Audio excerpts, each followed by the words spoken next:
Hello welcome to biology पाठशाला। Class 12 के chapter human reproduction में अब हम लोग बात करेंगे फीमेल रिप्रोडक्टिव सिस्टम के बारे में। मेल रिप्रोडक्टिव सिस्टम में जो चीज़ें थी, primary sex organ, accessory gland, accessory gland, external genitalia, same वही चीज़ें यहाँ पर भी होती। फीमेल रिप्रोडक्टिव सिस्टम 4 पार्ट से कंसिस्ट होता है। प्राइमरी सेक्स ऑर्गन, जिसको यहाँ पर क्या बोलते हैं, ओवरी बोलते हैं। उसके बाद क्या होता है, एक्सेसरी ग्लैंड होती है। एक्सेसरी ग्लैंड के बाद एक्सेसरी ग्लैंड्स आएंगी। एक्सेसरी ग्लैंड के बाद में हम लोग क्या बोलते हैं, एक्सटर्नल जेनिटलिया बोलते हैं। एक्सेसरी अगर हम बात करते हैं प्राइमरी सेक्स ऑर्गन, तो प्राइमरी सेक्स ऑर्गन यहाँ पर क्या होता है, ओवरी। फीमेल में अगर बात करें तो ओवरी दो साइड होती है, एक लेफ्ट ओवरी होती है, एक right ovary, means one pair present होती है। तो हमने देखा कितनी ओवरी होती है, तो वन पेयर होती है।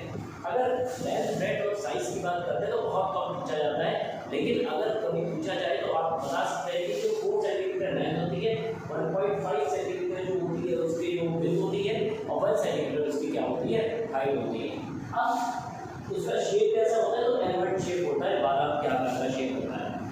मेन चीज आती है ओवरी की, जो ओवरी होती है किससे, मतलब एब्डोमिनल वॉल से, पेल्विक वॉल से और यूट्रस की वॉल से, किन किन चीज़ों की हेल्प से जुड़ी हुई होती है। अगर हम बात करते हैं एब्डोमिनल वॉल से, तो ओवरी हमेशा एब्डोमिनल वॉल से जुड़ी होगी, जिसकी हेल्प से जुड़ी होगी उस चीज को, उस लिगामेंट को अपन बोलते हैं मीसोओवेरियम। मीसोओवेरियम वो मसल्स होती है जो जोड़ने का काम करती है, किसको, ओवरी को किससे जोड़ने का काम करती है, तो एब्डोमिनल वॉल से जोड़ने का काम करती है।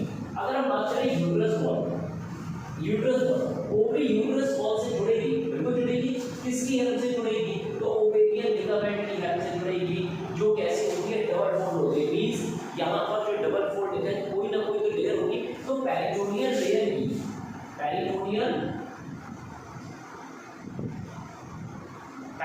लेयर की डबल फोल्ड, मतलब ये जो सिंगल है, पेरिटोनियल लेयर डबल फोल्डेड हो जाएगी, और जिससे एक लिगामेंट बन जाएगा, जो ओवेरियन लिगामेंट कहलाएगा, जिससे जोड़ेगा, यूट्रस वॉल से जोड़ेगा, किसको जोड़ेगा, ओवरी को जोड़ेगा। अब बात करते हैं पेल्विक वॉल। ओवरी जो होती है वो पेल्विक वॉल से भी जुड़ी हुई होती है, किसकी हेल्प से, सस्पेंसरी लिगामेंट की हेल्प से।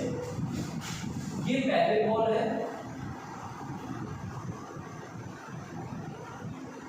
ये हमारी जो है, ये है हमारी पेल्विक वॉल, और ये है यूट्रस की वॉल, ये यूट्रस। तो यूट्रस की वॉल से जो ये लिगामेंट लगे हुए हैं, इनको बोलते हैं ओवेरियन लिगामेंट। क्या बोलते हैं, ओवेरियन लिगामेंट। जबकि पेल्विक वॉल से भी आपने देखा कुछ लिगामेंट्स निकले हुए हैं, इनको बोलते हैं सस्पेंसरी लिगामेंट। ठीक, तो ये ओवेरियन लिगामेंट है, ओवरी को जोड़ रहे हैं यूट्रस से, और ये सस्पेंसरी लिगामेंट है जो पेल्विक वॉल से ओवरी को जोड़ने का काम करते हैं। अब देखते हैं, अच्छा, ओवरी कैसी होती है, सॉलिड होती है, इंटरनली और इनर साइड भी। अगर हम देखें तो ओवरी की जो सबसे बाहर वाली ये जो आप सेल्स देख रहे हैं, ये जो सेल्स हैं, ये जो है जर्मिनल एपिथेलियम है। कौन सी सेल्स है, जर्मिनल एपिथेलियम है। यहाँ पर बाहर साइड से दिखाई पड़ रही है, वहाँ पर देखेंगे तो ये बिल्कुल लाइट करती है, ओवरी की वॉल से बिल्कुल लाइट करने का काम करती है। और क्या होती है, जो जर्मिनल एपिथेलियम, जर्मिनल एपिथेलियम जिनका शेप ट्यूब की तरह होता है, इसीलिए इसको बोलते हैं क्यूबॉइडियल एपिथेलियम। और उसके अंदर जो आप ये वाली सेल्स देख रहे हैं, कुछ ये वाली सेल्स अंदर की तरफ वाली, ये वाली सेल्स जो आप देख रहे हैं, ये वाली सेल्स जो है ये हमारी कहलाती है ट्यूबिका एपिथेलियम। तो बाहर वाली सेल्स जर्मिनल एपिथेलियम, और अंदर वाली जो है वो ट्यूबिका एपिथेलियम। अब देखते हैं ट्यूबिका एपिथेलियम के अंदर जब हम देखते हैं तो हमें दो तरीके के पोर्शन दिखाई पड़ते हैं, एक ये वाला पोर्शन दिखाई पड़ता है और एक ये वाला पोर्शन दिखाई पड़ता है। जो बाहर वाला पोर्शन होता है इसको बोलते हैं कॉर्टेक्स, और जो अंदर वाला पोर्शन होता है इसको बोलते हैं मेडुला। ठीक, तो हम देखते हैं प्राइमरी सेक्स ऑर्गन ओवरी में दो पोर्शन होते हैं, एक मिड जो बीचों बीच है, सबसे अंदर वाला पार्ट, इसको क्या बोलते हैं, मेडुला। क्या बोलते हैं, मेडुला। और जो बाहर वाला पार्ट देख रहे हैं, ये वाला पार्ट, ये क्या होता है, हमारा कॉर्टेक्स। अब हम बात करते हैं अगर कॉर्टेक्स की, तो जो कॉर्टेक्स होता है वो क्या, इन दोनों के अंदर कनेक्टिव टिश्यूज भरे हुए होते हैं। कौन से कनेक्टिव टिश्यूज भरे हुए होते हैं, बाहर साइड जो होते हैं कनेक्टिव टिश्यू बहुत ज्यादा क्लोज होते हैं, इसीलिए इसको बोलते हैं रेटिकुलर कनेक्टिव टिश्यूज बोलते हैं, जो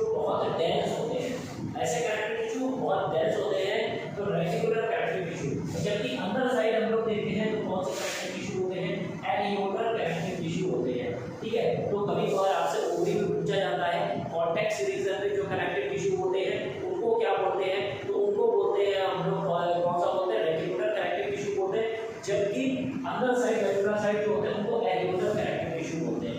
एरियोलर है।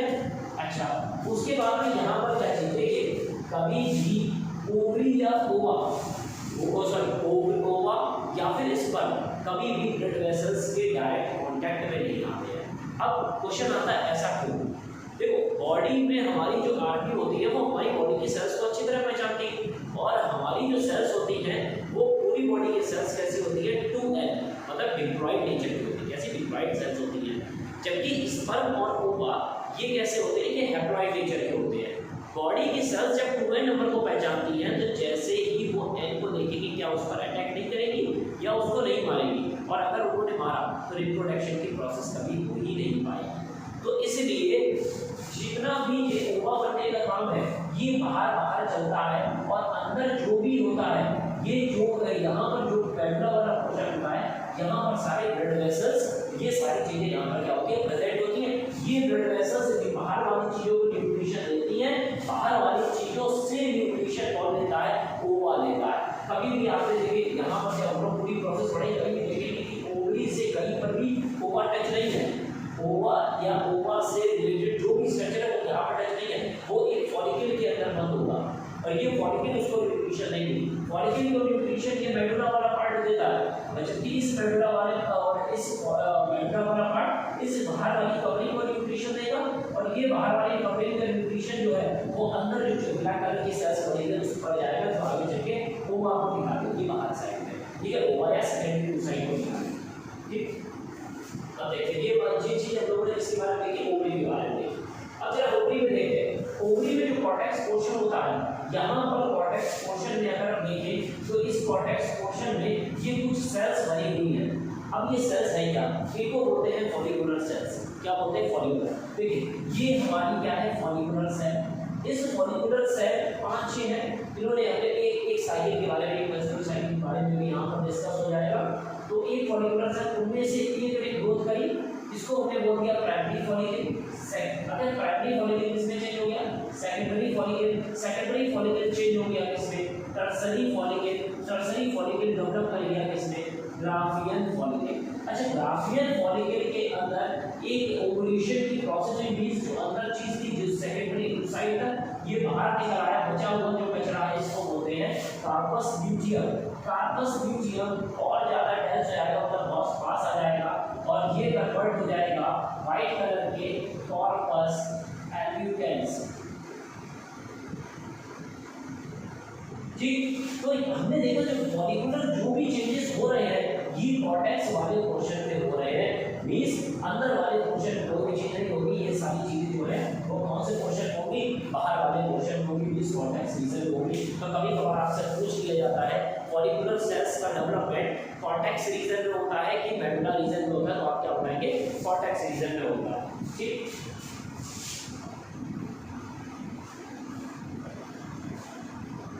अब बात कर रहे हैं एक्सेसरी ग्लैंड के बारे में, एक्सेसरी डक्ट के बारे में। एक्सेसरी डक्ट की अगर हम बात करते हैं तो फीमेल रिप्रोडक्टिव सिस्टम में एक्सेसरी डक्ट जो होती है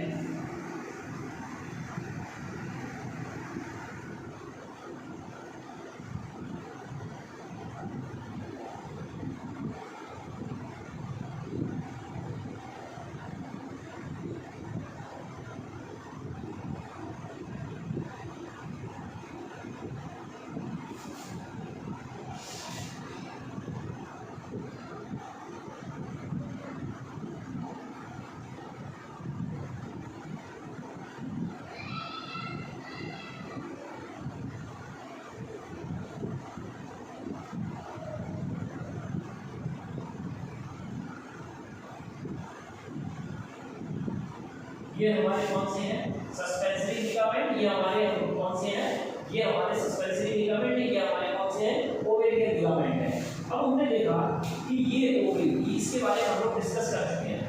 अब हम लोग डिस्कस करेंगे बाकी बचे हुए इस स्ट्रक्चर के बारे में डिस्कस करेंगे। ये जो स्ट्रक्चर है ये फीमेल जेनाइटल ट्रैक्ट की अगर बात करें, रिप्रोडक्टिव ट्रैक्ट का स्ट्रक्चर है जो मेल क्या है, इसमें हम लोग रिप्रेजेंट करेंगे एक्सेसरी डक्ट के बारे में रिप्रेजेंट करेंगे। फीमेल का जो एक्सेसरी डक्ट इसको एक साथ कंबाइन करके बोलते हैं रेक्टल सिस्टम। जो तीन चीजों से मोस्टली मिलकर बना हुआ होता है फैलोपियन ट्यूब, यूट्रस और वेजाइना। पार्ट जो है वो फैलोपियन ट्यूब है, और ये फैलोपियन ट्यूब ये वाला पार्ट होता है, यहाँ से ये फैलोपियन ट्यूब ये इधर से राइट साइड, और ये जो है ये कैसा है हमारा लेफ्ट साइड वाला हो जाएगा। ठीक है,